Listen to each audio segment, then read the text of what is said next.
அறிவோம். அனைவருக்கும் நமஸ்காரம். தற்போது நாம் பார்த்துக் கொண்டிருக்கிற வகுப்பு பஞ்சதசி. இப்ப இந்த பஞ்சதசியில துவைத விவேகம் அப்படிங்கிற பகுதி பார்த்துட்டு இருக்கோம். இதுல கடந்த முறை 49 ஸ்லோகங்கள் பார்த்து முடிச்சுட்டோம். அதுல கடைசியா 49வது ஸ்லோகத்துல முக்கியமான ஒரு வாய்ப்பு சொன்னார். என்ன சொன்னார் அப்படின்னா, ஞானம் வர வேண்டும்னா காமம், குரோதம், லோபம் என்ற பெரிய தோஷங்களை மட்டும் நீக்குவது முக்கியம் இல்ல. மனதில் இருக்கின்ற சிறிய சிறிய ஆசைகள் இருக்கின்ற மனோராஜ்யம் அப்படிங்கிற மென்மையான தோஷங்களையும் நாம் நீக்க வேண்டும். அப்பொழுது மட்டும்தான் நம்முடைய மனம் ஒருநிலைப்பாட்டுக்குள்ள அந்த ஏகத்துவமான, சமமான, ஒருமுகமான, அமைதியான அந்த ஆத்ம ஞானத்திலே நிற்க முடியும் என்று சொன்னார். இப்ப இனி அடுத்தது 50வது ஸ்லோகத்துல என்ன சொல்றாருன்னு பார்க்கலாம். மொத்தம் இந்த துவைத விவேகம் 67 ஸ்லோகங்களோட முடிவடையும். 67 ஸ்லோகங்கள் இருக்கு. இப்ப நாம இன்றைக்கு 50வது ஸ்லோகம் தொடங்குறோம். போதா ஊர்த்வம்ச தத் ஹேயம் ஜீவன் முக்தி பிரசித்தையே காமாதி கிளேச பந்தேன யுக்தஸ்ய நகி முக்ததா. அதாவது ஒருத்தருக்கு ஞானம் வந்த பிறகும் அந்த ஜீவன் முக்தி நிலை உறுதியாகும் பொருட்டு காமம், குரோதம், லோபம் போன்ற மனக்லேசங்கள் இருப்பின் அந்த பந்தத்தால் கட்டுண்டிருப்பானாயில் அவனுக்கு முக்தி கிடைக்காது என்று இந்த இடத்துல புரிய வைக்கிறார். இந்த ஸ்லோகத்துல புரிய வைக்கிறார்.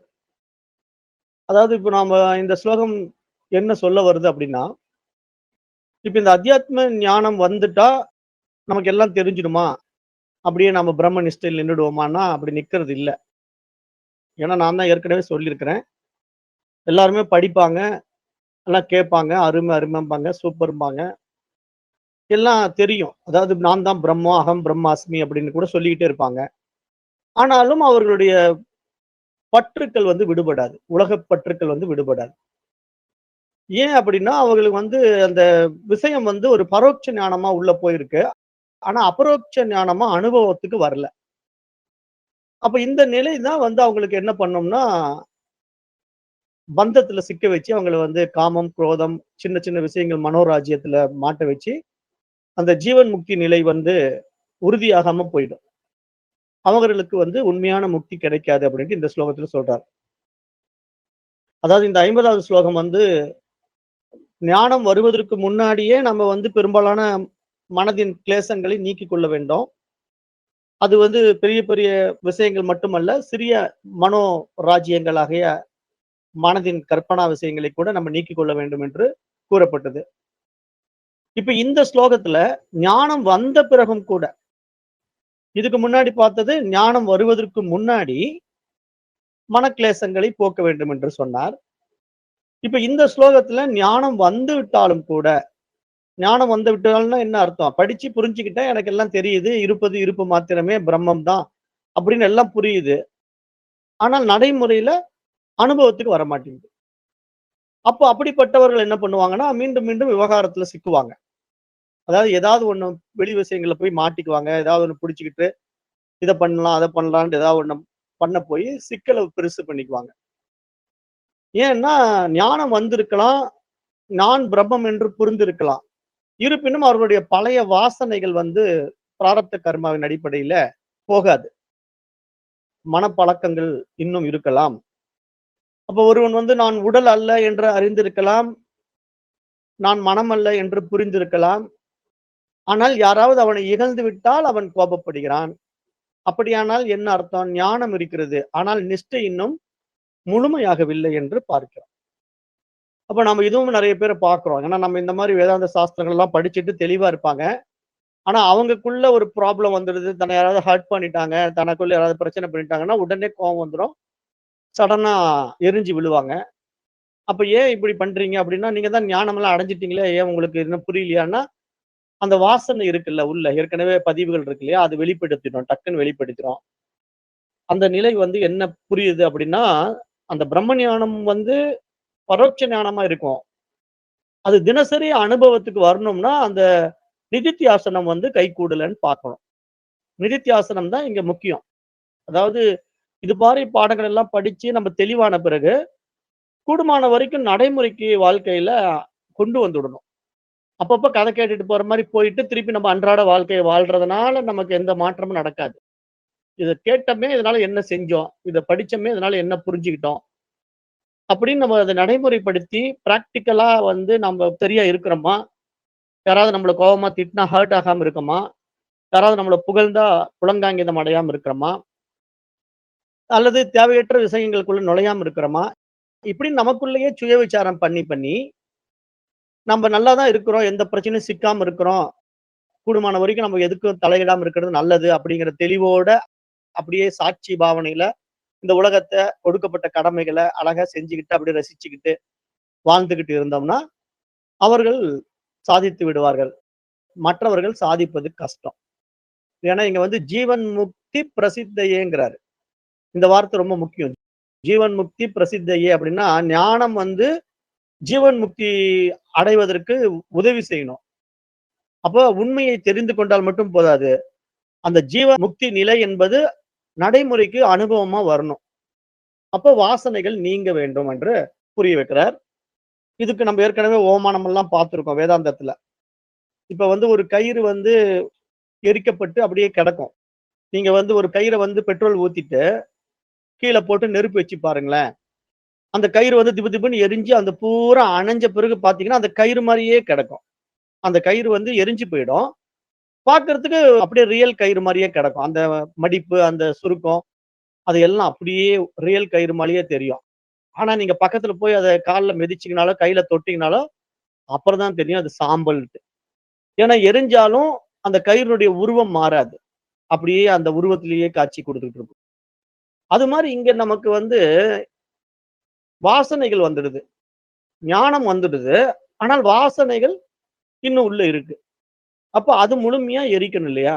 அப்ப எல்லாம் எரிஞ்சா தான் நம்ம வந்து நம்ம நிலையில சரியா வந்துட்டோம், சாதிச்சுட்டோம், நின்னுட்டோம், நிலை பெற்றுட்டோம் அப்படிங்கிறதுக்கு அடையாளம். இல்லன்னா அந்த பழைய வாசனைகள் வலிமை பெற்று நம்மை மீண்டும், மீண்டும் இந்த உலக விவகாரத்துல சிக்க வச்சுடும். எந்த ஒரு சூழ்நிலையிலயும் மாட்டாம ரொம்ப எச்சரிக்கையா நம்ம அணுகணும். நமக்கு கொடுக்கப்பட்ட கடமைகள மட்டும் செய்யணும். தேவையில்லாத விவகாரங்களுக்குள்ள போய் மூக்க நுழைச்சு சங்கடங்கள வாங்கிக்க கூடாது. அவரவர்கள் வாழ்க்கைய அவங்கவங்க வாழணும்னு விட்டுடணும். யாருடைய வாழ்க்கைய நம்ம திருத்தக்கூடாது. திருத்துறதுக்கு நம்ம வரல. திருத்த சொல்லி நீங்க சொன்னீங்கன்னா, கேட்க மாட்டாங்க. கேட்கட்டும்னு சொல்லி நீங்க மேலும் நானு அப்பா இல்லவா, நானு தாத்தா இல்லவான்ட்டு ஏதாவது சொல்ல போனீங்கன்னா, சங்கடங்கள விலை குடுத்து வாங்கிக்குவீங்க. அது வீணா உங்கள மன வருத்தத்த உண்டு பண்ணும். அப்ப ஆத்ம ஞானம்ங்கிறது கை கொடுக்காம போயிடும். ஏன்னா, இதெல்லாம் வந்து நடைமுறையில நெறைய பேருடைய வாழ்க்கையில இன்றைக்கும் இருக்குது. அதனால நாம்ப வந்து இந்த பாதைக்குள்ள சரியா வந்துட்டோம் அப்படின்னா, மற்றவர்களுக்கு கூடுமான வரைக்கும் அட்வைஸ் பண்ணக்கூடாது. அவங்கவங்க வாழ்க்கை அவங்கவங்க வாழட்டும்னு விட்டுறணும். ஏன்னா, இங்க நாம அட்வைஸ் பண்றதுனால உலகம் மாறுமானா எப்படி மாறும்? நம்ம உறவுகள் மாறும்னா எப்படி மாறும்?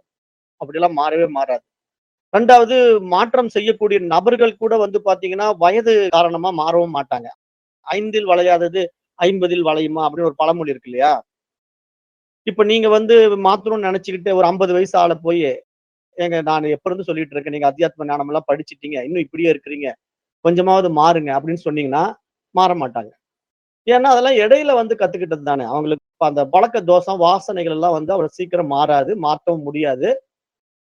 இந்த பாடத்திட்டத்தினுடைய தீவிரம், அப்புறம் இந்த பாடத்திட்டத்தின் மூலமா அந்த நிலை பெற வேண்டும் என்ற வைராக்கியம். இது 2ம் இருந்தா மட்டும் தான் சாதிக்க முடியும். கதை கேட்கிற மாரி கேட்டு போறவங்கலாம் வந்து அப்படியே போயிட்டே இருப்பாங்க. வாழ்க்கையில அந்த நிலைய அடைய மாட்டாங்க. மரணம் வரும்போது மீண்டும் பிறவிக்கு வந்துருவாங்க. ஏன்னா, தப்பிக்க முடியாது. காமாதி கிளேஷ பந்தம்ங்கிறார். இங்க வந்து காமாதி அப்படின்னா எல்லாமே காமம், கோபம், குரோதம், லோபம், ஆசை, பொறாமை, அப்புறம் சிறிய சிறிய மனோராஜ்யம் எல்லாம் இருந்தால், மனம் இன்னும் வெளியில் தான் ஓடிக்கொண்டிருக்கிறது. அதனால் அந்த மனதிலே அமைதி இல்லை, சாந்தி இல்லை. ஆகவே ஒருவன் நான் பிரம்மம் என்று சொன்னாலும், உள்ளே ஆசை இருக்கிறது, உள்ளே கோபம் இருக்கிறது. அப்படிப்பட்டவனுடைய வாழ்க்கை என்பது முக்திக்கு வழிவகுக்காது. அவன் வாழும்போதும் மனதில் அமைதியும் சந்தோஷமும் இருக்காது. ஏன்னா முக்தின்னா வாழும்போதே அடையக்கூடிய ஆனந்தம். ஆனா அவன் வார்த்தைகள்ல தெளிவு இருக்கும். செயல்ல பார்ப்பவர்களுக்கு நல்ல மனிதர் மாரி, நல்ல கேரக்டர் மாரி காட்டிக்குவாங்க. ஆனா மனதுக்குள்ள ஆசையும், கோபமும் இருக்கும். வெளிப்படாம இருக்கும். இததான் இந்த ஸ்லோகம் சொல்லுது. இத வந்து பகவத்கீதையும் சொல்லும். காம ஏச, குரோத ஏச அப்படின்னு ஒரு பகவத்கீதையினுடைய ஸ்லோகம் இருக்கு. காமமும், கோபமும் ஞானத்தின் 2 எதிரிகள் அப்படின்ட்டு பகவத்கீதை பேசுது. அப்ப இங்க வந்து காமமும், குரோதமும் ஞானம் அடைவதற்கான எதிரி. அத புரிஞ்சுகிட்டு நம்மிடத்துல ஒரு காழ்ப்புணர்ச்சி வருதா? ஆசை வருதா? அப்படின்னு நீங்க கவனிச்சு பார்த்தீங்கன்னா, இருக்குது அப்படின்னா, இன்னும் உங்களிடத்துல அந்த பற்று இருக்கு, பந்தம் இருக்கு. முழுமையா நம்ம நீங்கல அப்படிங்கிறதுல தெளிவாயிக்கணும்.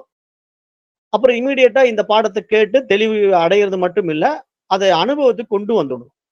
அதுக்கு தான் வித்யாரண்யர் வந்து நமக்கு உதவி பண்றாரு. ஏன்னா குரு வந்து சாஸ்திரத்த காட்டிக் குடுத்து, அத நடைமுறைக்கு கொண்டு வந்து, நம்மள வாழ வைக்கிறதுக்கு தான் இவ்வளவு பாடுபடுறாங்க. வாழும்போதே அந்த ஜீவன் முக்தியில வாழணுங்கிறதுக்காக. அப்ப அதனால இங்க நாம வந்து பகவான் ஆதிசங்கரர் சொல்லி வர்றாரு. என்ன சொல்றாருன்னா, ஞானம் வந்த பிறகும் வாசனை சாயாம இருக்கணும். ஏனெனில் அவித்தை போனாலும் அதன் பழைய சாயல் இருக்கலாம். அதனால் மனம் மெதுவாக முழுமையான அமைதியை நோக்கி திரும்ப வேண்டும் என்று அவரும் சொல்லிக் கொடுக்கிறார். இதுக்கு வந்து நம்ம இன்னொரு ஓமானம் கூட சொல்லுவோம். எப்படின்னா, இப்போ நம்ம வீட்ல வந்து மேல ஃபேன் போட்டிருக்கோம். மின் விசிறி இருக்கு இல்லையா? வீட்ல வந்து ஃபேன் போடுவோம். கரண்ட் நீங்க போட்ட உடனே கரண்ட் பாஸ் ஆகி ஃபேன் நல்லா வேகமா ஓட ஆரம்பிச்சிடும். ஃபேன் ஓடிக்கிட்டு இருக்கும்போது திடீர்னு கரண்ட் போயிடுது. கரண்ட் போன உடனே மின் இணைப்பு நிறுத்திய பிறகும் அந்த ஃபேன் ஆனது இன்னும் கொஞ்ச நேரம் சுத்திட்டு தான் நிக்கும். உடனே நிக்காது. அப்போ அந்த ஃபேன் வந்து கரண்ட் போயிட்டுனா நின்னுடணும்ல. அப்படி டக்குன்ட்டு அப்படிலாம் நிக்காது. ஏன்னா திருப்பி அது ஃப்ரீயா அந்த பேரிங் ஃப்ரீல அப்படியே சுத்திட்டு தான் நிக்கும். அது மாரி இங்க நம்ம இடத்துலயும் சாஸ்திர ஞானம் உள்ள வந்துரும். எல்லாம் புரிஞ்சிடும். ஆனா வாசனைகள் நிக்காது. வாசனைகள் வெளிவந்துகிட்டே இருக்கும். அப்ப அந்த பழைய வாசனைகள் இருக்குதுங்கிறத நம்ம கண்டுபிடிக்கிறதுக்கு தான் நமக்கு பகுத்தறிவு. அதாவது நித்திய, அனித்திய வஸ்து விவேகம் இருக்கு இல்லையா? புத்திசாலித்தனம் இருக்கு இல்லையா? அத வச்சு நம்ம விசாரணை பண்ணி பார்த்து, இன்னும் என்ன பண்ணிக்கிட்டு இருக்கோம்? எங்க சிக்கிட்டு இருக்கோங்கிறத கவனிச்சு, உடனடியா அத நம்ம சரிப்படுத்திக்கணுங்கிறது இந்த ஸ்லோகம் சொல்லுது. அதனால ஞானம் வந்த பின்பு அவித்யை இல்லை. ஆனால் பழைய வாசனை சில காலம் இயங்கலாம். அதை மீண்டும் மீண்டும் நிஷ்டையால், அமைதியால், விவேகத்தால் நிறுத்த முயற்சி செய்ய வேண்டும். அப்ப இந்த ஸ்லோகம் வந்து சாதகனுக்கு தருகின்ற முக்கியமான உபதேசம் என்ன அப்படின்னா, சிலர் சொல்லுவாங்க, எனக்கு ஞானம் வந்து விட்டது. இனி எதுவும் நான் செய்ய வேண்டியது இல்லை என்று சொல்லிக் கொள்வார்கள். ஆனால் இந்த ஸ்லோகம் என்ன சொல்கிறது என்றால், அப்படி இல்லை. ஞானத்திற்கு பிறகும் மனதை எப்போதும் தூய்மைப்படுத்திக் கொண்டே இருக்க வேண்டும். இல்லை என்றால் என்ன ஆகும்னா, அந்த மனதுல திருப்பி ஏதேனும் ஒரு அழுக்கு வந்து சேரும். மீண்டும் சம்ஸ்கார வாசனை இழுத்துரும். அப்புறம் மீண்டும் அவன் அந்த பழைய பாதைகளுக்கு போயிடுவான். இதுதான் நெறைய பேருடைய வாழ்க்கையில நடக்கும். நடந்துகிட்டு இருக்கு. நம்மளும் பார்த்துக்கிட்டே இருக்கிறோம். ஏன்னா இது ஏகப்பட்ட பேர் பார்த்தாச்சு. நானே வந்து என்னுடைய பாடத்துல சக மாணவரா ஒருத்தர் வந்தாரு. அத்தியாத்ம ஞான வகுப்புகள்ல கலந்துக்கிட்டாரு. அப்புறம் வேதங்கள் எல்லாம் படிச்சாரு. நல்லாவே போயிட்டு தான் இருந்தது. ஆனா ஒரு 2, 3 வருஷத்துக்கு அப்புறம் அவரு அந்த பாதைய விட்டு வெளிய போயிட்டாரு அப்படின்னா, என்ன காரணம்? மன தூய்மை இல்ல. இடையில மனசு எங்கேயோ கெட்டு போச்சு. ஏதோ ஒரு தவறான விஷயம் யாரோ ஒருத்தர்கிட்ட பேச போய் அவங்க வந்து குழப்பி விட்டுட்டாங்க. அப்ப இது மாரி யாரோ ஒருத்தர் குழப்பி விடுவாங்க. அதாவது இப்ப நீங்க வந்து இந்த மாரி அத்தியாத்ம ஞானம் எல்லாம் படிச்சுட்டு, நீங்க உங்க ஃப்ரெண்ட்ஸ் கிட்டயோ அல்லது உங்க சக ரிலேஷன்ஷிப் கிட்டயோ பேசுனீங்கன்னா, அதெல்லாம் வெட்டி வேலை இந்த வேதாந்தம் எல்லாம் படிச்சு என்னய்யா அதெல்லாம் வயசானவங்களுக்கு ஆனது. நீ இப்ப போய் வேதாந்தத்த படிச்சு நீ என்ன சாதிக்க போற? உருப்படுற வழிய பாரு. உனக்கு இன்னும் வாழ்க்கை இருக்கு. இன்னும் எவ்வளவு வயசு இருக்குது. இது இப்பயே வேதாந்தம் படிச்சு நீ என்ன பண்ண போற? உனக்கு ஏஜ் ஆகட்டும். அதெல்லாம் 80, 70 வயசுல போய் கடைசியா படிச்சீன்னா போதும். இப்பல்லாம் ஒண்ணும் நீ படிக்க வேண்டாம் அப்படின்னு நெறைய பேரு வந்து டைவர்ஷன் பண்ணுவாங்க நம்மள. ஏன்னா நம்ம ஒரு 35, 40லலாம் உள்ள வந்தோம்னா, அவங்க ஒத்துக்க மாட்டாங்க. 25, 20ல வரமாட்டாங்க. பெரும்பாலும் வர்றதில்ல. நாங்களும் பார்க்குறோம். ஏதோ ஒரு சிலர் தான். அது ரொம்ப ரேர் கேஸு. மற்றபடி கொஞ்சம் 40, 45ல உள்ள வந்தாலும் சூழ்நிலைகள் விடாது. அதுதான் நம்ம தடைகள் என்று சொல்றோம். அது அத்தியாத்மிகம், அதிபௌதீகம், அதிதெய்வீகம் என்ற தடைகள் இருக்கு இல்லையா? அதெல்லாம் ஆதி பௌதீகத்துல வந்து உண்டாகக்கூடியது. ஏற்கனவே நம்முடைய பதிவுகள்னால வெளிப்படக்கூடியது. அதனால அதையெல்லாம் நம்ம நோட் பண்ற அளவுக்கு ஒரு புத்திசாலித்தனம் இருக்கணும். இல்லன்னா நம்ம வந்து இந்த பாதையிலிருந்து வெளியேறிடுவோம். வெளியேறி இருக்கிறார்கள். ஆகவே அதையும் மனதில வைத்துக் கொண்டு இதுல பயணம் செய்யணும் அப்படிங்கிறது இந்த ஸ்லோகம் சொல்லுது. அப்ப ஞானத்துக்கு பிறகும் நம்முடைய மனதை நாம் எப்பொழுதும் தூய்மையாக வைத்துக் கொண்டே இருக்க வேண்டும். அப்ப இந்த ஸ்லோகம் மிக ஆழமான ஒரு உண்மையை சொல்கிறது என்றால், ஞானம் வந்த பிறகும் காமம், குரோதம், லோபம், மோகம், மதம், மாச்சரியம் என்ற பேய்கள் நம்மை ஆட்டுவிக்காமல் பார்த்துக் கொள்ள வேண்டும். அப்பொழுது மட்டும்தான் நாம் ஜீவன் முக்தி அடைவதற்கு பலன் கொடுக்கும். ஜீவன் முக்தியும் முழுமையாகும். அப்ப ஞானம், ஒளி, வாசனை, சயம், அமைதி இரண்டும் சேர்ந்தால் அங்கு ஜீவன் முக்தி. அப்ப இந்த நிலை நம்ம உண்டாக்கி கொள்ள வேண்டும் என்று இந்த ஸ்லோகம், இந்த 50வது ஸ்லோகத்துல பார்க்கிறோம். அப்ப இதுல நல்லா உள் வாங்கிக்குங்க. ஏன்னா இதெல்லாம் வந்து குருமார்கள் நமக்கு வழிகாட்டுறாங்க. அடுத்தது ஜீவன் முக்திரியம் மா பூத் ஜன்மாபாவே துவகம் கிருதி தர்ஹி ஜன்மாபிதே சத்யேவ ஸ்வர்க மாத்ராத் கிருதி பவான். இது வந்து 51வது ஸ்லோகம். இது என்ன சொல்றதுன்னா, இந்த ஜீவன் முக்தி எனக்கு வேண்டாம். ஜன்ம அபாவே, மறுபிறவி இல்லாத போது நான் ஏற்கனவே கிருதார்த்தன், என் காரியம் முடிந்தது. ஆகவே எனக்கு பிறவி திருப்பி வரும். அந்த சொர்க்கம் அதிகபட்சமாக சொர்க்கம் வரை மட்டுமே நம்ம வாழ்க்கையை அடைவோம். அப்படி இப்படின்னு எதையாவது போட்டு சிக்கிக்க கூடாது அப்படிங்கிறத சொல்றாரு. அதாவது ஒருவன் சொல்லலாம், எப்படி சொல்லலாம்னா, எனக்கு வந்து ஜீவன் முக்தி வேண்டாங்க, மறுபிறவி இல்லாமல் இருந்தால் போதும் அப்படின்னு ஒருத்தன் சொல்லுவான். ஒருத்தன் என்ன எதிர்பார்ப்பான்னா, நான் வாழும்போது எனக்கு ஜீவன் முக்தி எல்லாம் வேண்டாம், ஆனா நான் மீண்டும் பிறக்க கூடாது, அதுக்கு ஏதாவது வழி இருக்கா, அதை மட்டும் சொல்லுங்க அப்படின்னு சொல்றான். இந்த ஸ்லோகம் அதுக்குதான் பதில் சொல்லுது. இந்த ஸ்லோகம் என்ன சொல்லுதுன்னா, நீ வந்து எனக்கு ஜீவன் முக்தி வேண்டாம், மறுபிறவி இல்லாமல் இருந்தால் போதும் என்று நினைக்கிறாயா? அப்படி நீ நினைப்பாயாகில் உனக்கு இன்னும் பிறவி இருக்கிறது அப்படின்னு இந்த ஸ்லோகம் சொல்லுது. நீ அதிகபட்சம் சொர்க்கத்தை பெற்றவன் போலவே இருக்கிறாய், இன்னும் முழு முக்தி உனக்கு கிடைக்கவில்லை என்று இந்த ஸ்லோகத்துல புரிய வைக்கிறார். அதாவது இங்க என்ன புரிஞ்சுக்கிறது இந்த இடத்துல அப்படின்னா, அந்த ஸ்லோகத்தினுடைய மைய கருத்து என்ன அப்படின்னா, ஒரு சாதாரணமான ஆன்மீகவாதியினுடைய மனநிலை இங்கு விமர்சிக்கப்படுகிறது என்று பார்க்கிறோம். ஒரு ஆன்மீக பாதையில வருகின்ற பெரும்பாலானவர்களுடைய மனநிலை என்ன அப்படின்னா, ஏதோ நம்ம வாழ்ற வரைக்கும் அப்படியே சாமி கும்பிட்டுட்டு இருப்போம். அடுத்தது பிறவா பெருநிலை இறைவனை பின்னாடி அடைஞ்சா போதும், அடுத்து நம்ம பிறக்க கூடாது, அவ்வளவுதானே. அப்படியே நம்ம வாழ்க்கையை ஓட்டிட்டு கடைசியில் நம்ம பிறக்காம போயிட்டது நல்லது அப்படிங்கிற ஒரு மைண்ட் செட்டோட இருக்கிறாங்க இல்லையா, அவங்களுக்காக இந்த ஸ்லோகம். இங்க என்ன சொல்றாருன்னா, இப்ப இந்த வாழ்க்கையில எனக்கு கொஞ்சம் சுகம் இருந்தாலும் பரவாயில்ல, கொஞ்சம் துக்கம் இருந்தாலும் பரவாயில்ல, நான் அதை ஏத்துக்கிறேன். நான் வந்து என்னுடைய வாழ்க்கையில அந்த சுகமோ துக்கமோ அதை அப்படியே நான் ஏத்துக்கிற பக்குவத்துக்கு வந்துட்டேன். நான் அதை அப்படியே பேலன்ஸ் பண்ணி மேனேஜ் பண்ணி கொண்டு போய்க்குவேன். அப்புறம் என்னுடைய அன்றாட வாழ்க்கைகள்ல எனக்கு கொடுக்கப்பட்ட கடமைகளையும் நான் சரியா செய்யறேன். ஆனா நான் சாகும்போது எனக்கு முக்தி கிடைச்சிட்டா போதும், பிறவி இல்லாமல் போனால் போதும் அப்படின்னு ஒருத்தன் நினைப்பானாயில், அவனுக்கு அந்த முழுமையான வேதாந்த நோக்கம் வந்து புரியவில்லை. அந்த வேதாந்த நோக்கம் வந்து அறிவதற்கான வாய்ப்பு இல்லை என்று பார்க்கிறோம். ஏன் அப்படின்னா, ஏனெனில் இன்னும் துக்கம் இருக்கிறது, இன்னும் மனக்லேசம் இருக்கிறது, இன்னும் நான் உடல் என்ற வாசனை இருக்கிறது. அதனால் மறுபிறவி இல்லாமல் போனாலும் இப்போதே சுதந்திரமாக வாழாதவன் முழுமையாக கிருதார்த்தன் அல்ல அப்படின்னு நீங்க சொல்றார். அதாவது இந்த ஸ்லோகத்துல அதான் முக்கியமான பாயிண்ட். அதாவது அகம் கிருதி அப்படின்னா நான் ஏற்கனவே கிருதார்த்தன், நான் ஏற்கனவே செயலை செய்பவன், என்னுடைய காரியம் முடிந்து விட்டது, செய்து முடித்து விட்டேன் அப்படிங்கிற ஒரு மனப்பான்மை. அதாவது அந்த மாதிரி ஒரு மைண்ட் செட்ல இருப்பாங்க. அதனால பிறவி இல்லாமல் போனாலும் இப்போதே சுதந்திரமாக வாழாதவன் முழுமையான கிருதார்த்தன் ஆக முடியாது. ஆகவே ஜீவன் முக்தி வேண்டாம் என்ற மனநிலை ஏன் வருகிறது, எப்படி வருகிறது என்று பார்த்தா, ஞானம் வந்திருக்கலாம், ஆனால் காமம், கோபம், சோகம், பயம் முதலியவைகள் இருந்தாலும் பரவாயில்லை என்று எண்ணக்கூடிய மனிதர்கள், அவர்கள் தன்னுடைய வாழ்க்கையிலே வாழும்போது அதை நான் வருவதை எதிர்கொண்டு அதை நான் சரிப்படுத்திக் கொள்கிறேன், அது வந்தால் வந்துவிட்டு போகட்டும் என்று நினைக்கிறார்கள். ஆனால் அப்படி நினைப்பதற்கு காரணம் அவர்களுடைய மனம். அந்த மனநிலை அவர்களை ஏமாற்றி விடுகிறது என்று இங்க சொல்றார். ஏன்னா இதெல்லாம் ஒரு முக்கியமான பாயிண்டா நம்ம எடுத்துக்கணும். ஏன் அதெல்லாம் நம்ம எடுத்துக்கணும் அப்படின்னா, நிறைய பேருக்கு வந்து இந்த மாதிரி பாதையில வருவாங்க, ரொம்ப ஆர்வமா வருவாங்க, நிறைய படிப்பாங்க, அப்புறம் அப்படியே பாதையை விட்டு போயிடுவாங்க. நிறைய பேர் இதை விட்டு வெளியே போயிட்டவங்களும் நான் பார்க்கிறேன். இப்ப நான் வெளிப்படையா சொல்லணும்னா, இப்ப நான் இந்த 12 வருஷமா நான் எடுத்துக்கிட்டு இருக்கிற இந்த ஆன்மீக வகுப்புல என்ன தொடர்ந்து ஃபாலோ பண்றவங்க ஒரு 10 பேர் தான் இருப்பீங்க இந்த குரூப்ல. அதிகபட்சமா இந்த குரூப்ல வந்து 10 பேர் தான். மீதி பேரெல்லாம் புதியவங்க தான். மீதி எல்லாரும் புதுசா தான் நீங்க வந்திருப்பீங்க. ஆனா இந்த குரூப்ல வந்து நான் ஆரம்பத்துல 2017ல ஸ்டார்ட் பண்ணும்போதும் இதே 400 பேர், 500 பேர் இருந்தாங்க. பராபரம் பாடசாலையில இதே 400 பேர், 500 பேர் இருந்தாங்க.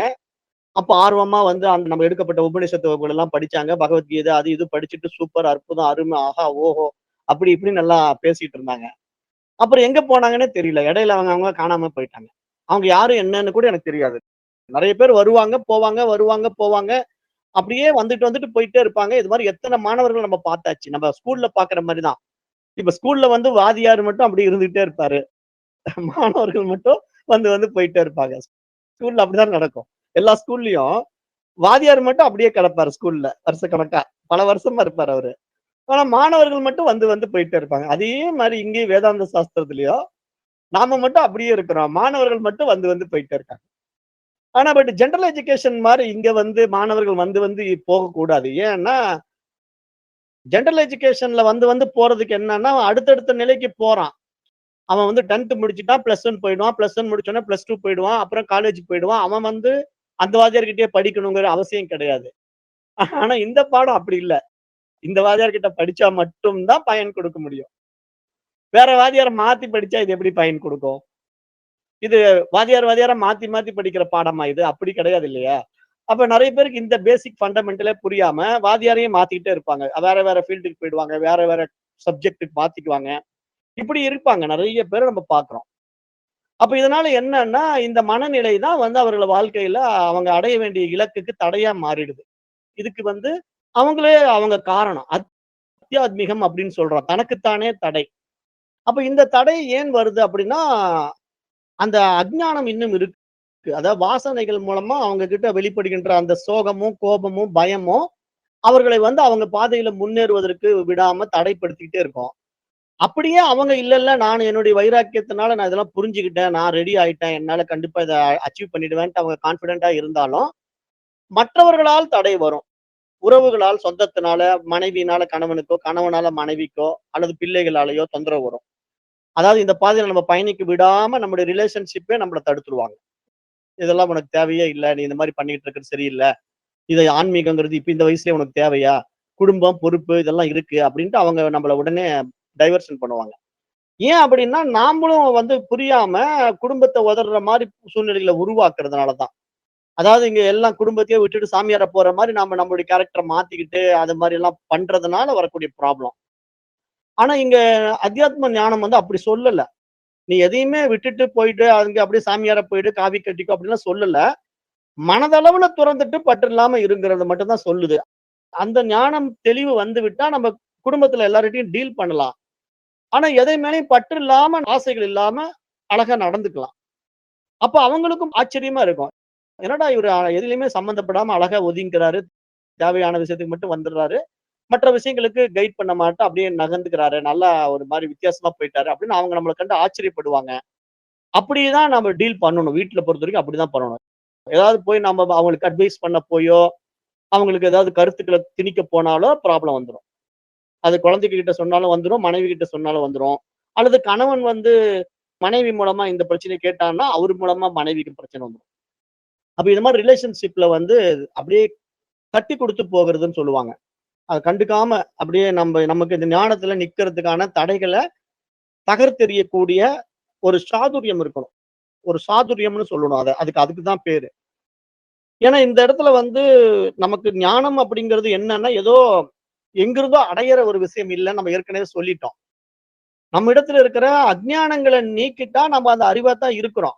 அப்படிப்பட்ட நிலையில நம்முடைய அப்ரோச் என்னவா இருக்கும்? அழகா எல்லாத்தையும் டாக்கிள் பண்ணி எப்படி எந்த இடத்துல எப்படி டீல் பண்ணலாம், எப்படி மேனேஜ் பண்ணலாம் அப்படிங்கிறதெல்லாம் நமக்கு நல்லாவே தெரிய வந்துரும். அந்த அண்டர்ஸ்டாண்டிங் கெப்பாசிட்டி வந்து ரைஸ் ஆயிடும்னு சொல்றேன் நானு. சாதாரணமா நம்ப இதுக்கு முன்னாடி வாழ்ந்த ஒரு அஞ்ஞான வாழ்க்கையில நம்ம நடந்துக்கிற பிஹேவியருக்கும், இப்ப நம்ம இந்த மாரி பாடங்கள படிச்சுட்டு நம்முடைய வாழ்க்கை முறையில நம்ம நடந்துக்கிற பிஹேவியருக்கும் வித்தியாசம் மாறிடும். அப்ப மற்றவர்களுக்கு புரியும். இவரு ஏதோ கொஞ்சம் ஹை லெவல்ல போறாரு. அனாவசியமா எதுலயும் சம்மந்தப்பட மாட்டேங்கிறாரு. தப்புனா அந்த தப்ப மட்டும் சரியா வந்து திருத்திட்டாரு. திருப்பி போயிடுறாரு. அப்படியே கரெக்ட் பண்ணிட்டு போறாரு. தேவையில்லாம விவகாரத்துக்குள்ள வர்றதில்ல அப்படிங்கிற அளவுக்கு அவங்க புரிஞ்சுக்குவாங்க. அந்த தப்பு கூட நமக்கு பாதிப்பு வர்ற மாரி இருந்தா தான் அந்த தப்ப நம்ம தப்புன்னு சுட்டிக்காட்டணும். மற்றவர்கள் கிட்ட அவங்க தப்பா போறாங்கங்கிறத டைம் சொல்லலாம், 2 டைம் சொல்லலாம். கேர் பண்ணலன்னா விட்டுடணும். அவ்வளவுதான். திருப்பி அவங்கள கிட்ட போய் அத நாம அதிகமா சொல்லப் போனா, அது சங்கடங்கள்ல வந்து முடியும். அப்ப இங்க அத்வைதத்தின் நோக்கம் என்ன அப்படின்னா, சாகும்போது மட்டும் இங்க முக்தி கிடைப்பது கிடையாது. வாழும்போதே முக்தி. அதாவது நீங்க வாழுகின்ற பொழுதே உங்களுக்கு முக்தி அப்படின்னா என்னன்னா, உடல் இருக்கும், உலகம் இருக்கும். ஆனா பழைய கர்ம பலன்களும் நடந்துகிட்டு இருக்கும். எல்லாம் அப்படியே ஆஸ் இட் இஸ் அப்படியே இருக்கும். ஆனால் இவற்றால் பாதிக்கப்படாத சாட்சி சுபாவம். அதாவது எது நடந்தாலும் இந்த உடம்பு இருக்கட்டும், அதனுடைய கடமைய அது செய்யுது. அதுக்கு என்ன பசிக்குதா சாப்பிடட்டும். மலஜல உணர்வு வருதா போயிட்டு வரட்டும். இது மாரி அதனுடைய தேவைகள், அதுக்கு காய்ச்சல் வருதா மருந்து சாப்பிடட்டும். இது மாரி உடம்பினுடைய தேவைகள உடம்புக்கு குடுத்துக்கிட்டு பார்த்துக்கணும். உலகம் நம்ம முன்னாடி இருக்கோம். உலகத்துல விவகாரங்கள் நடக்கும். அந்த விவகாரத்திலயும் நம்ம ஈடுபடணும். விவகாரத்துக்கே நான் வரமாட்டேன் அப்படின்னு நான் போய் குகைக்குள்ள ஒளிஞ்சுக்கிறேன்ட்டு போய் ஒளிஞ்சுக்க கூடாது. உலகத்துக்குள்ளேயே இருக்கணும். விவகாரத்திலயும் தலையிடணும். நமக்கு பாதிப்பு வராத மாரி விவகாரத்துக்குள்ள இருந்துகிட்டு நம்ம டீல் பண்ணணும். அப்படியே அழகா அத கொண்டு போணும். அப்புறம் அந்த நிலையில நமக்கு பழைய கர்ம வாசனைகள் வரும். நம்ம ஏற்கனவே சிறிய வயசுல பண்ண சில அஞ்ஞான விஷயங்கள், புரியாமல் செய்த தவறுகள் இதெல்லாம் அப்பப்போ வெளிப்படும். அப்ப நம்ம இப்ப இருக்கிற ஞானத்தினால அத பார்த்துட்டு, இது வேண்டாமே, இத செஞ்சோம்னா மீண்டும் சிக்கிக்குவோம். இத விட்டுறலாம் அப்படின்னு சில விஷயங்கள நம்ப மறுபரிசீலனை பண்ணி அத நீக்கிக்குவோம். அப்ப இது மாரி நாம டீல் பண்ணிட்டு இந்த பாடி, மைண்ட அப்படியே ஆக்டிவேட்டாவே வச்சுக்கிட்டு, அதுல சம்பந்தப்படாம நம்ம சாட்சியா இருந்து இந்த உலகத்த கையாள கத்துக்கிட்டா, அதுக்கு பேரு தாங்க முக்தி. அதுதான் உண்மையான முக்தி. ஜீவன் முக்தின்னு பேரு. ஜீவன் முக்தின்னா வாழும்போதே மனிதன் வந்து மன சஞ்சலம் இல்லாம அமைதியும், ஆனந்தமும் கொண்டவனாக வாழுகின்ற வாழ்க்கை முறைக்கு பேரு ஜீவன் முக்தின்னு பேரு. விதேக முக்தியும் அப்படிதான். நான் அது ஏற்கனவே சொல்லிட்டேன். ஜீவன் முக்திங்கிறது ஏதோ உடம்பு இருக்கும்போது, இந்த ஜீவன் இருக்கும்போது வாழுகின்ற அந்த ஆனந்தம் என்பது, உடல் விட்ட பிறகு அடைவது கிடையாது. இந்த உடல் இருக்கும்போதே நான் உடல் அல்ல என்ற நிலையில் அடைகின்ற இன்னும் ஒரு மிகப்பெரிய பரிணாமம் என்று அத நம்ம பார்க்கிறோம். அப்ப அந்த மாதிரி புரிஞ்சு இங்க நம்ம நடைமுறைக்கு வரணுங்கிறத இங்க வித்யாரண்யர் வந்து இந்த ஸ்லோகத்துல ரொம்ப முக்கியத்துவம் குடுத்து பேசுறார். பகவான் ஆதிசங்கரரும் அடிக்கடி வலியுறுத்துவது என்ன அப்படின்னா, முக்தி என்பது மரணத்துக்கு பின்னாடி கிடைக்கின்ற ஒன்று அல்ல. அது அஞ்ஞானம் நீங்குகின்ற தருணம் தான் முக்தி என்று பகவான் ஆதிசங்கரரும் தன்னுடைய பல நூல்கள்ல வெளிப்படுத்தி இருக்கிறார். அப்ப இதெல்லாம் நம்ம எடுத்துக்கணும். ஸ்வர்க மாத்திரமாத் அப்படின்னு ஏன் சொர்க்கம் உதாரணமாக கொண்டு வருகிறார்கள் அப்படின்னா, சொர்க்கம் என்பது சுகம் தருகின்ற இடம். அங்க தற்காலிகமான ஒரு சுகம் இருக்கும். ஆனால் முடிவில் என்ன? அந்த சுகம் அப்படியே பெர்மனன்ட்டா இருக்குமானா இல்ல. சொர்க்கத்துல இருந்தாலும் மீண்டும் பூமிக்கு வரணும்.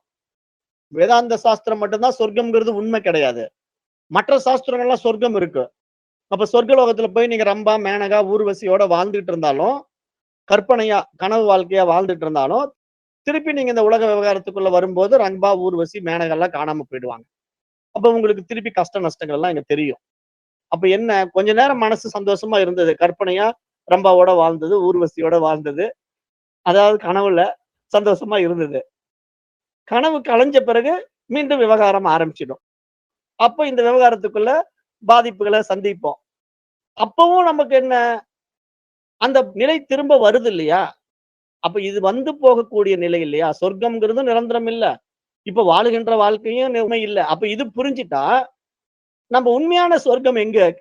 நம்ம மனசுல இருக்கக்கூடிய சந்தோஷமும், ஆனந்தமும் தானே. அப்ப அதை நோக்கி நம்ம போயிடுவோம் அப்படிங்கிறத இங்க சொல்றது.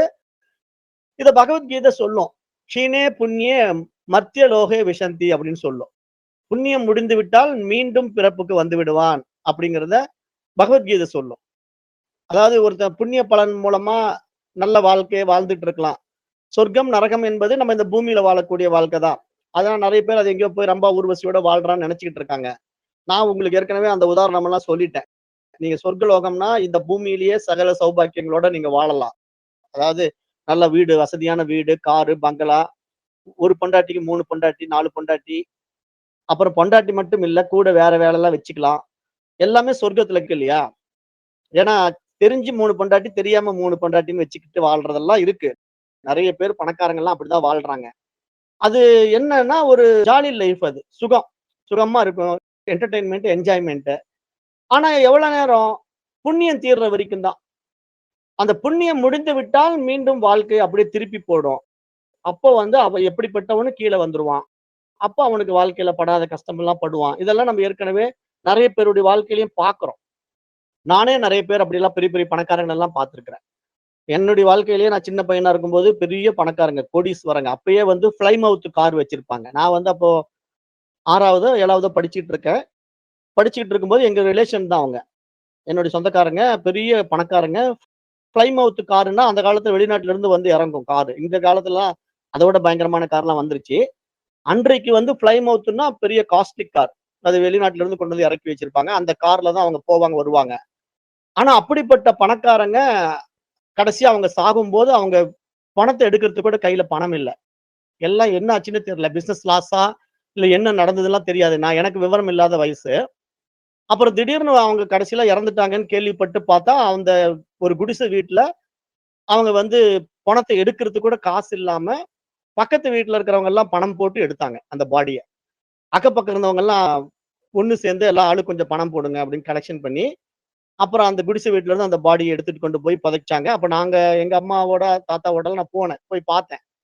அப்பதான் எனக்கு தெரிஞ்சது. ஓ! இப்படி வாழ்ந்தவங்க இப்படியும் நடக்குமா வாழ்க்கையில அப்படின்னா, அப்படி நடக்குது. அப்ப எப்படிப்பட்ட கோடீஸ்வரங்களா இருந்தாலும், மரண தருவாயில எடுக்கிறதுக்கு கூட ஆள் இல்லாம போற ஒரு நிலை வருது இல்லையா? பணம் காணாம போயிடுது, வாழ்க்கை மாறி போயிடுது. அப்ப அவங்க என்ன கஷ்டப்பட்டு வாழ்ந்திருப்பாங்க. பிளைமவுத் கார்ல போனவங்க குடிசை வீட்ல இருக்கிறாங்கங்கிறது எனக்கு தெரியாது. மரணம் வந்தப்போ கேள்விப்பட்டு நாங்கலாம் போய் பார்க்கும்போது தான் அவங்க இவ்வளவு மோசமா வாழ்ந்திருக்காங்க அப்புறமேட்டுன்னு தெரிஞ்சது. அப்ப எவ்வளவு தூரம் அவங்க ரிலேஷன்ஷிப் வந்து ஒதுக்கிட்டாங்க, ரிலேஷன்ஷிப்ல இருந்து விலகிட்டாங்கங்கிறத நம்ம பார்க்கிறோம் இல்லையா? ஏன்னா அவங்க நிலைப்பாடு வந்து கேவலமாயிடுச்சதுனால அவங்க யார்கிட்டயுமே கான்டாக்ட் இல்ல. நம்மள எவ்வளவு மரியாதையா பார்த்தவங்க நம்மள இந்த நிலையில பார்த்தா ஏத்துக்க மாட்டாங்க அப்படிங்கிறதுனால அவங்க எல்லாரையும் விட்டு ஒதுங்கிட்டாங்கங்கிறத நம்ம அப்புறம் தான் புரிஞ்சுக்கிட்டோம். அப்ப இது மாரி எல்லாம் நடக்கும். எல்லாருடைய வாழ்க்கையிலயும் அந்த ஏற்றத்தாழ்வுகள் வரத்தான் செய்யும். பணக்காரன் பணக்காரனாவே இருக்க மாட்டான். ஏழை ஏழையாவே இருக்க மாட்டான். இது அப்படியே ஒரு சைக்கிள் தானே. லைஃப்ங்கிறதே ஒரு சைக்கிள் தான். அப்படியே ஏற்றம், இறக்கம், ஏற்றம், இறக்கம் இருக்கும். ஆனா இந்த ஏற்ற இறக்கம் தான் இருமைகள். இது வந்து எல்லாருடைய வாழ்க்கையிலும் இருக்கும். அது சுகமும், துக்கம் என்று நம்ம அதுக்கு பேர் வச்சிருக்கோம். ஏற்றம் வந்து விட்டால் சுகம், இரக்கம் வந்து விட்டால் துக்கம். அப்ப இங்க சுகம், துக்கம் என்ற அந்த இரு வேறுபாடுகளுக்குள் இருப்பதுதான் வாழ்க்கை. ஆனால் இந்த வாழ்க்கை மாறும் என்பதை இது போன்ற பாடத்தில் வந்து விட்டவனுக்கு புரிந்து விட்டால், அவன் இந்த வாழ்க்கையை சமநிலைப்படுத்தி வாழ கற்றுக்கொள்வான். அவன் தேவையற்ற விஷய சுகங்களில் ஈடுபட மாட்டான். அப்படி ஈடுபட்டால் எனக்கு அடி விழுங்கிறது அவனுக்கு தெரியும். ஏன்னா ஏற்கனவே அடி வாங்கி தான் இந்த பாடத்துல வந்து வாழ்க்கைய மாத்திக்கிட்டு இருக்கான். திருப்பியும் போய் அடி வாங்க விரும்ப மாட்டான். இப்போ என்ன நமக்கு குறைஞ்சு போச்சு? எல்லாம் கிடைச்சிருக்குல்ல. உண்ண உணவு, உடுக்க உடை, இருக்க இடம், திருப்தியா இருக்குது. போதும். போதும் என்ற மனம் தான் பொன் செய்யும் மருந்து அப்படின்ட்டு இப்போ வந்து வாழ்க்கையில அமைதியா கொடுக்கப்பட்ட வாழ்க்கைய சந்தோஷமா வாழ்ந்துகிட்டு, 4 பேருக்கு உபகாரமா வாழ்ந்துட்டு, இந்த உடம்ப விட்டுட்டு போறது தான் புத்திசாலித்தனம். இன்னும் எதையோ செய்றேன், சாதிக்க போறேன்னு மத்தவன பார்த்து நம்ம சுட்டுக்க கூடாது. அது நெறைய பேரு அவங்கவங்க பிராரப்தப்படி அவங்க வாழ்வாங்க. அப்புறம் 2வது ஒவ்வொருத்தருடைய குணாதிசயங்கள் வேற. நம்முடைய குணம் வேற. இப்ப நம்ம இந்த மாரி பாதையில வந்த பிறகு, நமக்கு சத்துவ குணம் மேலோங்கிடும். சத்துவ குணம் மேலோங்கிய பிறகு நம்மளால ரஜோ குணத்துல வேலை செய்ய முடியாது. இப்ப நெறைய பேர் இன்னும் சம்பாதிக்கணும்னு ஓடுவாங்க. வயசான காலத்திலயும் பணம் பணம்னு அலைவாங்க. 70 வயசு ஆனாலும் ஏதாவது ரிட்டயர்மென்ட்ல ஏதாவது செய்யலாமா அப்படின்னு ஓடிக்கிட்டு இருக்கிறவங்கள எல்லாம் நம்ம பார்க்கிறோம். அதாவது வாத்தியார் வேலையிலிருந்து ரிட்டயர் ஆயிட்டு பென்ஷன் வரும். பென்ஷனும் வச்சு வட்டி விடலாமா? இல்ல ஏதாவது பிசினஸ் பண்ணலாமாங்கிற அளவுக்கு மைண்ட் செட்ட சிந்தனை பண்ணக்கூடியவர்களா இன்னமும் நம்ம பார்க்கிறோம். அப்ப இதெல்லாம் என்ன மைண்ட் அந்த அளவுக்கு வந்து விவகாரத்திலேயே வச்சிருக்கும். அதுக்கு காரணம் வந்து ரஜோ குணம். ஆனா தமோ குணத்துல வந்துட்டீங்கன்னா இன்னும் மோசம். அது வந்து எப்பயுமே நம்மள சோம்பேறி ஆக்கி, எதுக்குமே இன்ட்ரெஸ்ட் இல்லாதவனா பண்ணி, சாஸ்திர ஞானம் கூட உள்ள வராத மாரி கெடுத்து வாழ்க்கைய தொலைச்சுக்கிட்டவங்க நெறைய பேர் இருக்காங்க. ஆனா யாருக்கு சத்துவ குணம் வருதோ, அவன் தான் இந்த சாஸ்திரத்துக்குள்ள வருவான். வந்து சாஸ்திர ஞானத்துல அடைய வேண்டிய அற்புதங்களை அடைவான் என்று பார்க்கிறோம். அப்ப இந்த இடத்துல இது நல்லா புரிஞ்சுக்கணும். ஆத்மா வந்து எப்போதும் முக்தியில தான் இருக்கு. அதை அறியாமல் நாம வந்து இந்த மாரி பல விஷயங்கள இழுத்து போட்டு சிக்கல்ல பண்ணிக்கிறது அஞ்ஞானம் என்று சொல்றார்.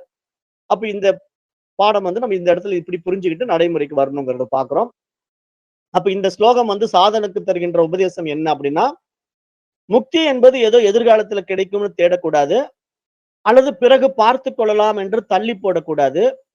இப்போதே மனக்லேசங்களை நீக்க வேண்டும். இந்த வினாடியிலேயே இப்போதே மனதில் தேவையற்ற விசய சுகங்கள் வருவதை நீக்க வேண்டும். ஞானத்தில் நிலை பெற வேண்டும். நிதித்தியாசனம் என்ற கற்ற வித்தையை, கற்ற கல்வியிலே நிற்க வேண்டும். கற்க கசடற கற்பவை கற்ற பின் நிற்க அதற்கு தக. அப்ப திருவள்ளுவர் அத சொல்றாரு இல்லையா? கற்ற விஷயத்திலே நிற்க வேண்டும் அப்பா, நிற்காம போயிடாத அப்படின்னு சொல்றாரு. நிற்க அதற்கு தக. நீ எதை படித்தாயோ அதற்கேற்றவாறு நின்று விடு. திருப்பி மாறாத வாழ்க்கையில அப்படின்னு சொல்றாரு. ஆனா அது நெறைய பேருக்கு புரியுறது இல்லையா? அதனால புரிஞ்சுக்கணும். நிற்க வேண்டும். இந்த பாடத்துல நிற்க வேண்டும். அந்த கற்ற கல்வியைப் போல வாழ கற்றுக்கொள்ள வேண்டும் என்று சொல்றார். அதுதான் வாழும்போதே சுதந்திரம். அதுதான் வேதாந்தத்தின் நோக்கம் என்று இந்த ஸ்லோகம் நமக்கு நிரூபணம் செய்கிறது. அப்ப இந்த ஸ்லோகம் வந்து மிக தெளிவான ஒரு தவறான ஆன்மீக மனநிலையை திருத்துகிறது. மரணத்துக்கு பின்பு முக்தி என்பது முழுமையான வேதாந்த நோக்கம் கிடையாது. நெறைய பேர் ஏதோ வாழ்ற வரைக்கும் எப்படி வேணா இருந்துட்டு போலாம். செத்த பிறகு முக்தி அடைஞ்சிடலாம்னு நெனைக்கிறாங்க. அல்லது சாகும்போது முக்தி அடைஞ்சிடலாம்னு நெனைக்கிறாங்க. அவங்க நெனைச்சுக்கிட்டு இருக்கிற முக்தி என்ன? ஏதோ இறந்த பிறகு நம்ம கைலாசத்துக்கு போவோம் அல்லது வைகுண்டத்துக்கு போவோம். அப்படிங்கிற ஒரு எதிர்பார்ப்பு. அல்லது ஏதோ நம்ம இறந்த பிறகு மீண்டும் பிறக்க மாட்டோம் அப்படிங்கிற ஒரு எதிர்பார்ப்பு. இதெல்லாம் இங்க முக்தி. முக்தி என்பது வாழும்போதே அடையக்கூடிய ஜீவன் முக்தி. அந்த நிலை நம்ம இங்க அடைந்து விட்ட பிறகு நமக்கு அடைவதற்கு ஒன்றும் இல்ல. அவன் தான் மீண்டும் பிறக்க மாட்டான். ஏன்னா இங்க ஜீவன் முக்தியில வாழுகின்ற உண்மை சாதகன் வந்து எப்படி ஆயிடுவான்? ஞானி ஆயிடுவான். அப்ப அந்த ஞானத்துல அவனுக்கு என்ன ஆசைகள் இருக்கும்? ஒன்றும் இருக்காது. மனசு வந்து அப்படியே எந்த ஒரு பற்று இல்லாம ஆனந்தமா உலகத்த வேடிக்கை பார்க்கும். வருவதை ஏத்துக்கும், போறத கவலைப்படாது. அப்படி ஒரு மனநிலை. அதாவது ஞானியினுடைய மனநிலை எப்படின்னா, இப்ப அவருக்கு என்ன வந்தாலும் அதுல விருப்பு வெறுப்பு காட்ட மாட்டாரு. வந்தாலும் சரி ஓகே. போகுதா ஓகே. 2க்குமே பேலன்ஸா வாழ்றது. அப்ப இந்த இடத்துல வந்து ஒரு ஞானிக்கு பணம் ஒரு பயங்கரமா வருதா? வரட்டும். பணம் வந்தாலும் அவருக்கு மயங்க மாட்டாரு. இப்போ பணமெல்லாம் இல்ல கரைஞ்சு போகுதா? பேங்க் பேலன்ஸ் 0 ஆயிடுச்சா? கவலைப்பட மாட்டாரு. அப்ப இந்த மாதிரி 2 பரிமாணங்கள்ல, இரு நிலைகளையும் பார்த்து மயங்காத சமநிலை உள்ளவன் தான் ஜீவன் முக்தன். அப்படி இருக்கணுங்கிறத சொல்றாரு.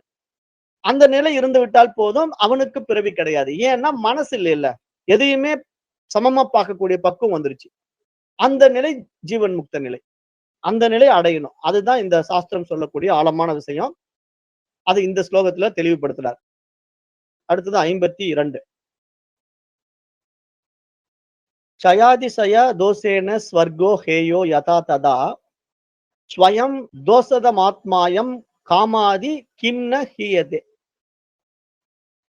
இந்த இடத்துல என்ன சொல்றாருன்னா, சய சயாதி சய தோஷேன அப்படின்னா சய அதிசய தோஷேன குறைவு மற்றும் அளவுக்கு உட்பட்ட தன்மை என்ற தோஷத்தால் சொர்க்கோ ஹேயோ யதா ததா சொர்க்கம் ஆகிய விஷயங்களில் கைவிடப்பட வேண்டியது. ஏனென்றால் இந்த காமம் முதலியவைகள் வந்து நம்மை அந்த சொர்க்காதி விஷயங்களிலே மாட்ட வச்சிடும். ஆசை என்ற ஒரு விஷயம் நம்மளை வந்து மாட்ட வச்சிடும். அது வந்து அழிவுக்கு உட்பட்டது, அளவுக்கு உட்பட்டது. அதனால் அதை கைவிட வேண்டும் அப்படின்னு இந்த ஸ்லோகத்துல சொல்றாரு. அதாவது இந்த ஸ்லோகத்தினுடைய பொருள் என்ன அப்படின்னா, சொர்க்கம் கூட வந்து ஒரு நிரந்தரமான விஷயம் கிடையாது. அதனால நம்ம ஏதோ இங்க இறந்த பிறகு நம்ம சொர்க்கலோகம் போயிடுவோம். அல்லது நம்ம அங்க போய் சுகமா இருக்கலாம். அப்படி இப்படின்னு ஏதாவது மனதுல தவறான ஒரு அபிப்பிராயம் இருந்து கொண்டு, இந்த வாழ்க்கையில கஷ்டம் வந்தாலும் பரவாயில்ல நான் அத ஏத்துக்கிறேன். ஆனா இறந்த பிறகாவது நான் சொர்க்கத்துக்கு போறேன்ல, அதுவே எனக்கு பெரிய பாக்கியம்.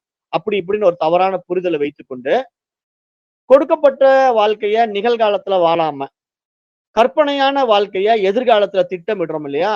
அதை செய்யக்கூடாது அப்படின்ட்டு இங்க சொல்றாரு. ஏன்னா இங்க சொர்க்கம் என்பது நிரந்தரம் அல்ல. ஆனால் அதையும் தாண்ட வேண்டும். அதையும் ஏற்றுக்கொள்கிறோம். ஆனால் அதே சமயம் ஆசை, கோபம், பொறாமை, அகங்காரம் ஆகியவைகளை மனதில் பிடித்து வைத்துக் கொண்டிருந்தால், நாம என்ன பண்ணுவோம்? மீண்டும் எதையா போய் சிக்குவோம். அப்ப இந்த மாதிரி விவகாரங்களுக்குள்ள நெறைய பேர் போய் சிக்கி சிக்கி தான் மீண்டும் இங்க வந்து மாட்றாங்க. சய மற்றும் அதிசய என்று 2 தோஷங்கள சொல்றாரு. சய அப்படின்னா அழிகின்ற. சொர்க்கமும் அழிந்து போகக்கூடியது. புண்ணியம் தீர்ந்து விட்டால் அந்த சுகபோக வாழ்க்கை நமக்கு கிடைக்காது. மீண்டும் நம்ம கஷ்டப்பட வேண்டி வந்துரும். அதிசய அப்படின்னா ஒரு அளவுக்கு உட்பட்டது. அப்ப இங்க சொர்க்கம் வந்து ஒரு தற்காலிகமான சந்தோஷத்த குடுக்கும். அந்த சொர்க்கம்னா எப்படி நம்ம புரிஞ்சுக்கணும்? வாழுகின்ற பொழுது நமக்கு கிடைக்கின்ற சுகம். அந்த சுகத்தை வந்து நம்ம சந்தோஷமா வாழலாம். அப்ப அது யாருக்காவது வந்து இந்த மாதிரி புற விஷயங்கள்ல ஏற்றி வைத்துக் கொண்ட அஞ்ஞான விஷயங்கள்ல ஆசைகள் இருந்து, நம்ம ஏதோ பின்னாடி இறந்த பிறகு சொர்க்கத்துல போய் சந்தோஷமா இருக்கலாம். இந்த வாழ்க்கை தான் கஷ்டம். அடுத்த பிறவியிலாவது சந்தோஷமா இருக்கலாம். அப்படி இப்படின்னு மனப்பான்மை இருந்தா, அதையெல்லாம் மாத்திக்குங்க அப்படின்ட்டு இந்த ஸ்லோகத்துல சொல்றாரு. ஏன்னா இப்ப நெறைய பேர் நம்ம வயசானவங்க கிட்ட பேசும்போது சொல்லுவாங்க. என்ன வாழ்க்கை போங்க. ரொம்ப சலிப்பாச்சு. இந்த வாழ்க்கையில ஒண்ணுமே சாதிக்க முடியல. அடுத்த பிறவியாவது நல்லா அமையட்டும். இந்த பிறவியில நான் படாத கஷ்டம் பட்டுட்டேன். அடுத்த பிறவியிலாவது சந்தோஷமா இருக்கிறேனான்னு பார்க்கிறேன். அடுத்த பிறவியிலாவது நான் சுகமா இருக்கணும்னு நெனைக்கிறேன். அப்படின்னு திருப்பியும் அடுத்த வாழ்க்கை வாழணுங்கிற ஆசையினால, இப்படியெல்லாம் பேசுவாங்க. நெறைய பேர் பேசுறத நம்ம நடைமுறையில பார்க்கிறோம். ஆனா அதெல்லாம் நிரந்தரமா? கேரண்டியா? அடுத்த பிறவி இவங்க எதிர்பார்க்கிற மாரி அமைஞ்சிருமா? இந்த பிறவியே இவங்க எதிர்பார்த்த மாரி அமையல. ஆக்சுவலி இவங்க இந்த பிறவியே மாத்தலாம் இல்லையா? மாத்த தயாரா இல்ல. அடுத்த பிறவி மட்டும் எப்படி மாத்துவாங்க? அதாவது இது இவங்களே இவங்கள ஏமாத்திக்கிறது. அந்த நிலை வந்து நெறைய பேர் இடத்துல இருக்குதுங்கிறது இந்த இடத்துல சொல்றாரு. நெறைய மனிதர்கள் வந்து இப்படிப்பட்ட காமாதி விஷயங்கள்ல தோஷத்துல சிக்கிக்கிறாங்க. அது வந்து அவங்களுடைய அஞ்ஞானம் தான். அதனால தயவு செஞ்சு அந்த மாரி மனப்பான்மை இருந்தா அத மாத்திக்கிட்டு, வாழும்போதே வந்து ஜீவன் முக்திய அடைஞ்சிருங்க.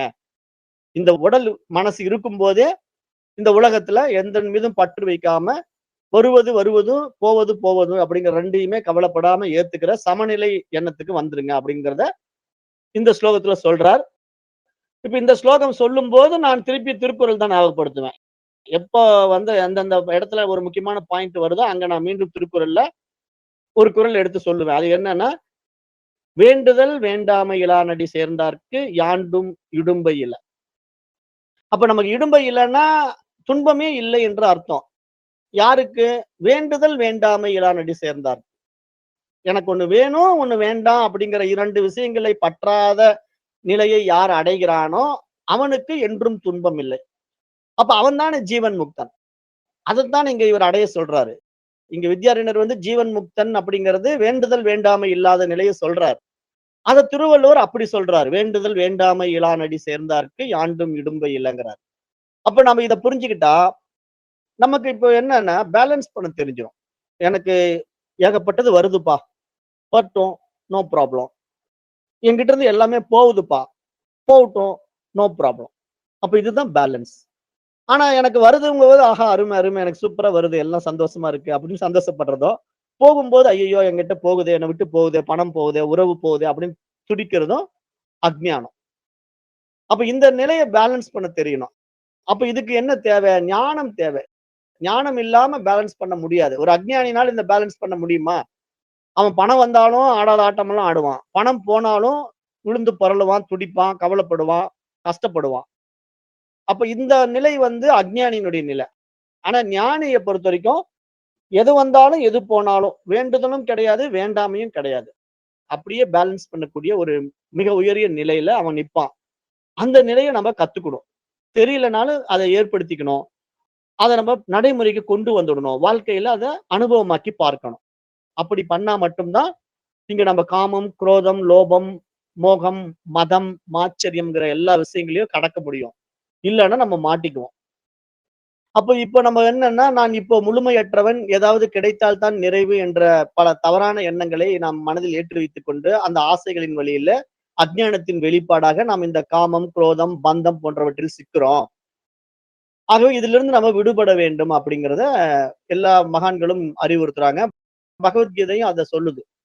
காம குரோதி அப்படிங்கிற ஒரு ஸ்லோகம். ஆசையிலிருந்து கோபம், கோபத்திலிருந்து மயக்கம், அதன் பின்னர் அந்த மயக்கத்தின் காரணமாக, மதிமயக்கத்தின் காரணமாக அழிவு.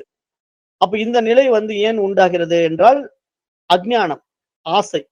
இதுதான் முக்கிய காரணம் என்பதனால, இதை நீக்கிக்கொள் என்று இங்க ரிஷிகளும், மகரிஷிகளும் இந்த மாரி வித்யாரண்யர் போன்ற சுவாமிகளும் நமக்கு புரிய வைக்கிறாங்கங்கிறது இங்க பார்க்கிறோம். அப்ப இந்த ஸ்லோகத்துல வித்யாரண்யர் நமக்கு என்ன சொல்ல வர்றார் அப்படிங்கிற ஒரு ஓமானத்தோட பார்த்தோம் அப்படின்னா, இப்போ ஒருத்தன் வந்து விஷம் குடிக்கிறான். ஒருத்தன் வந்து விஷம் குடிக்கிறான். அவனிடம் வந்து மற்றவர்கள் சொல்கிறாங்க, "அது விஷம்பா. அத குடிக்காத. அத விட்டுடு" அப்படிங்கிறாங்க. ஆனா அவன் என்ன சொல்றான், "இல்ல, இல்ல.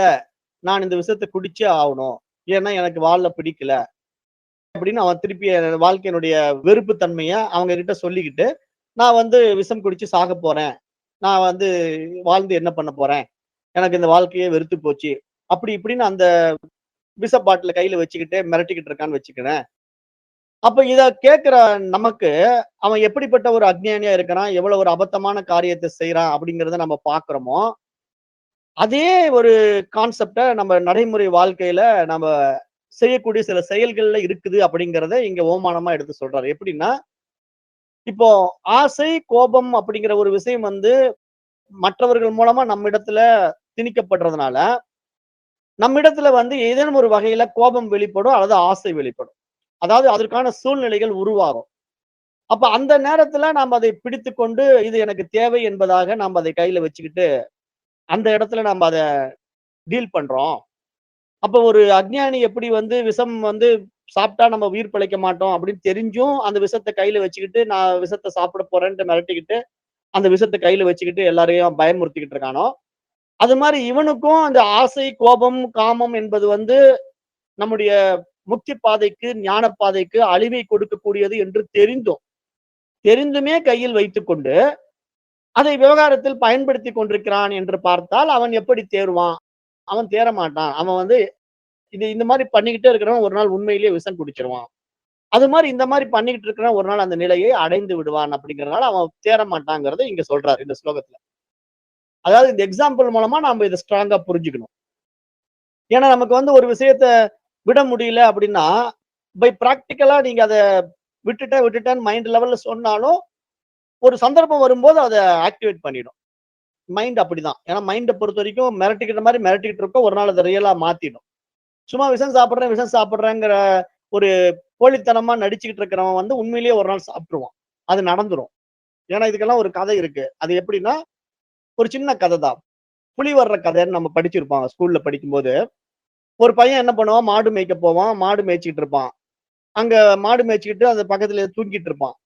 அப்புறம் அங்க விவசாயிகள்லாம் வந்து பக்கத்துல வயல்வெளிகள்ல விவசாய வேலைகள்லாம் பண்ணிட்டு இருப்பாங்க. நாத்து நட்டுக்கிட்டு இருப்பாங்க. களை எடுத்துட்டு இருப்பாங்க. இந்த மாரி விவசாய பூமி அங்க. நெல் பயிரிடுற விவசாய பூமி. இவனுக்கு பொழுது போகல. படுத்துக்கிட்டே இருப்பான். போர் அடிக்குது. உடனே என்ன பண்ணுவான், சரி எல்லாரையும் மிரட்டுவான். அந்த விவசாய வேலை பண்றவங்கள எல்லாம் மிரட்டுவான் அப்படின்ட்டு, புலி வருது, புலி வருதுன்னு கத்துவான். இவன் புலி வருதுன்னு கத்துன உடனே அந்த விவசாய வேலையில இருக்கிறவங்க எல்லாம் லபோ லபோன்னு கத்திக்கிட்டு, "டேய் புலி வருதாம்மா ஓடுங்கடா, ஏதாவது கடிச்சிட போகுது, நம்மள தூக்கிட்டு போயிட போகுதுன்ட்டு பயந்துகிட்டு, அந்த விவசாய வேலை செய்றவங்க எல்லாம் அறக்க பறக்க இங்கேயும் அங்கேயும் ஓடி ஒளிஞ்சுக்குவாங்க. புலி வருதுன்னு நெனச்சுக்கிட்டு. அத பார்த்து இவன் விழுந்து விழுந்து சிரிப்பான். கை தட்டி சிரிப்பான். எல்லாம் ஓடிட்டாங்களா? ஆஹா! ஓஹோன்ட்டு அவன் கை கட்டி சிரிச்சுக்கிட்டு, புலி வர்றதுன்ட்டு எல்லாரையும் மிரட்டுனேன்ட்டு அப்புறம் சொல்லுவான். ஒரு 1/2 மணி நேரம் கழிச்சு எல்லாரும் எங்கடா புலின்னு சொல்லி கேட்டு வந்தா, சும்மா நான் வந்து பயமுறுத்துனேன். நீங்கலாம் என்ன பண்றீங்கன்னு பார்க்கலான்ட்டு அப்டின்ட்டு கிண்டலா நக்கலா சொல்லுவான். அப்ப உடனே அந்த விவசாய வேலை செஞ்சுட்டு இருக்கிறவங்கலாம் அவன திட்டிட்டு, "நீ என்னடா விளையாட்டுத்தனம் பண்ணிட்டு இருக்க? நாங்கலாம் எவ்வளவு சீரியஸா வேலை பண்ணிட்டு இருக்கிறோம். உனக்கு மாடு மேய்ச்சுட்டு சும்மா தூங்க முடியலையா? வெட்டி வேலையா இதெல்லாம் பண்ணிட்டு இருக்கன்னு" சத்தம் போட்டு போயிடுவாங்க. இப்படி வந்து இவன் அடிக்கடி இந்த மாரி ஒரு டைம் பண்ணா, 2வது டைம் இதே மாரி பண்ணும்போது ஜனங்க திருப்பியும் பயந்துட்டாங்க. அப்புறம் இப்ப என்ன ஆயிடுச்சு, உண்மையிலேயே 3வது டைம் வந்து, இவன் அதே மாரி ஒரு நாள் மாடு மேய்க்க போறான். மாடு மேய்ச்சுக்கிட்டு இருக்கிறான். உண்மையிலேயே புலி வந்துருதுங்க. உண்மையிலேயே புலி வந்த உடனே ஒரு மாட கடிச்சிடுச்சு. கடிச்சு தூக்கிட்டு போகுது ஒரு மாட. ஐயோ! புலி வந்துருச்சு, புலி வந்துருச்சு. இப்ப கத்துறான். கத்துன உடனே யாருமே வரல. ஏன் வரல? இவனுக்கு இதே வேலையா போச்சு. எப்ப பார்த்தாலும் புலி வருது, புலி வருதுன்னு சொல்லி நம்மள மிரட்டிக்கிட்டு இருக்கிறான். அதனால இவனுக்கு இப்பயும் இதே மாரி தான் பொய் சொல்றான் அப்படின்னு சொல்லி, அவங்க அந்த விவசாய வேலை செய்து கொண்டிருந்த அதே மக்கள் வந்து உதவிக்கு வரவில்லை. அதனால என்ன ஆயிடுச்சு, அவனுடைய மாடுகள பூரா புலி கடிச்சு எல்லா மாட்டையும் கொன்னுடுச்சு. ஒரு மாடுன்னு மாத்தி மாத்தி கடிச்சு எல்லா மாட்டோட ரத்தத்தையும் உறிஞ்சிட்டு, அது காட்டுக்கு ஓடிடுச்சு. அப்ப இவனுக்கு இப்ப மிகப்பெரிய ஒரு நஷ்டம் நடந்துருச்சு. ஏன்னா அந்த 5 மாடோ, 6 மாடோ வச்சுக்கிட்டு விவசாயம் பண்ணிட்டு இருந்தவன், இவன் வந்து மாடு மேய்க்கிற வேலை, மற்றவங்க எல்லாம் கூலி வேலை. அப்ப இந்த மாடு வைக்கிற முதலீடுக்கு மோசம் பண்ணிக்கிட்டான். இவன் வந்து ஒரு சும்மா வாய் தவடால் அடிச்சு தன்னுடைய வாழ்க்கைய தொலைச்சிட்டான் அப்படிங்கிறது ஒரு கதை. அப்ப இந்த கதையினுடைய தாத்பரியம் என்ன? சும்மா வந்து பொய் சொல்லிட்டே இருந்தா ஒரு நாள் நிஜம் ஆயிடுது இல்லையா? நிஜமா வந்துட்டாலும், அது பொய்ன்னு மற்றவங்க நினைப்பாங்க. அப்ப ஒரு விஷயத்த வந்து மீண்டும் மீண்டும் சொன்னா அது உண்மை ஆகிடுறதா நாம நினைக்கிறோம். ஆனா அது உண்மையாவும் ஆயிடுது. மற்றவர்களுக்கும் அதனுடைய முக்கியத்துவம் மறந்து போயிடும். சும்மா அதையே சொல்லிட்டு இருக்கிறான். இத போய் கேட்டு என்ன பண்ண போறோம்? அப்படிங்கிற மாரி ஆயிடும். அப்ப இந்த மாதிரி விஷயம் தான் இங்க இத உவமானமா எடுத்து சொல்லி புரிஞ்சுக்கணுங்கிறாரு. ஏன்னா நம்ம வந்து சும்மா ஒரு டைம் தானே கோவம் வருது. ஒரு டைம் தானே நான் இத பண்றேன். அதனால தப்பு இல்ல. நான் சும்மா நடிப்புக்காக செய்றேன், நான் சும்மா ஏமாத்திக்கிட்டு செய்றேன் அப்படின்னு தன்னைத்தானே ஏமாத்திக்கிட்டு வாழ்க்கையை வாழக்கூடாது. உண்மையா நாம எதுக்காக வந்தோமோ அத நம்ம நடைமுறைப்படுத்தணும். நாம உண்மையா இருக்கணும். அதுதான் இங்க முக்கியம். சும்மா மற்றவங்கள ஏமாத்துறதுக்கு, பயமுறுத்துறதுக்காக நாம நடிக்கிறதோ, ஏமாத்துறதோ நடைமுறை வாழ்க்கையில செஞ்சு பார்க்கக்கூடாது. அப்படிங்கிறது இங்க புரிய வைக்கிறாரு. அது நெறைய இது மாரி ஓமான கதைகள் இன்னுமே இருக்கு. அப்ப இங்க காமம், கோபம் மனதின் உள்ளே இருக்கின்ற ஒரு புகை போலங்கிறாரு. அந்த புகையானது எப்ப வேணா நெருப்ப வச்சுக்கிட்டு தான் லைட்டா புகை விட்டுக்கிட்டே இருக்கும். கொஞ்சம் நீங்க காத்து அடிச்சதுன்னா, அந்த நெருப்பு திருப்பி தணல் நல்லா வேகமா புடிச்சு, திபு திபுன்னு எரிய ஆரம்பிச்சுரும். அது மாரி மைண்டுக்குள்ள இருக்கிற அந்த வாசனைகள் இருக்கு இல்லையா? விஷய சுகங்கள் இருக்கு இல்லையா? அது எப்போ வெளிப்படலாம் அப்படின்னு ரெடியா அப்படியே புகை கசிஞ்சுக்கிட்டு இருக்கும். ஏதாவது ஒரு சந்தர்ப்பம் நீங்க குடுத்தீங்கன்னா, படபடபடன்னு தீ பிடிச்ச மாரி அது அப்படியே திபு திபுன்னு வெளிய உங்க வேலைய காட்டிடும். அப்பதான் வாழ்க்கையில நம்ப திரும்பி பார்க்கறதுக்குள்ள நமக்கு நெறைய காலங்கள் போயிடும்.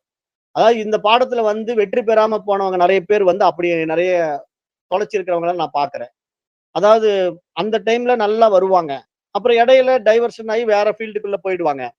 ஒரு 10, 20 வருஷம் கழிச்சு அவங்க திருப்பி இந்த பாதைக்குள்ள வரணும்னு நெனைப்பாங்க. ஆனா வர முடியாது. ஏன்னா, அந்த 20 வருஷத்துக்குள்ள எவ்வளவோ மாற்றங்கள். அவங்களால மனநிலையிலே மாற முடியாது. செயல்முறையும் மாத்திக்க முடியாது. பல கமிட்மென்ட், பல பிரச்சனை. அப்படியே அவங்க ஃபீல் பண்ணுவாங்க. நம்ம தப்பு பண்ணிட்டோம் அப்படிங்கிறத ஃபீல் பண்ணுவாங்க.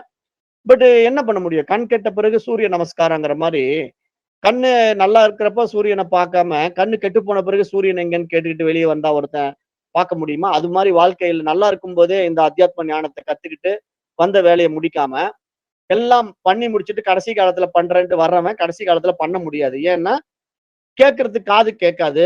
காது மந்தமாயிடும். உடம்பு ஒத்துழைக்காது. பாடம் கேட்டுட்டு இருக்கும்போதே தூக்கம் தூங்கிடுவாங்க. அதாவது இந்த வேதாந்த பாடத்துக்கு வயசான பிறகு வரலான்னு சொல்றாங்கல்ல, அதுக்கு சொல்றேன். நெறைய பேரு வேதாந்த பாடத்துக்கு இப்ப என்ன அவசரம்? அதெல்லாம் வயசான பிறகு பார்த்துக்கலாம்.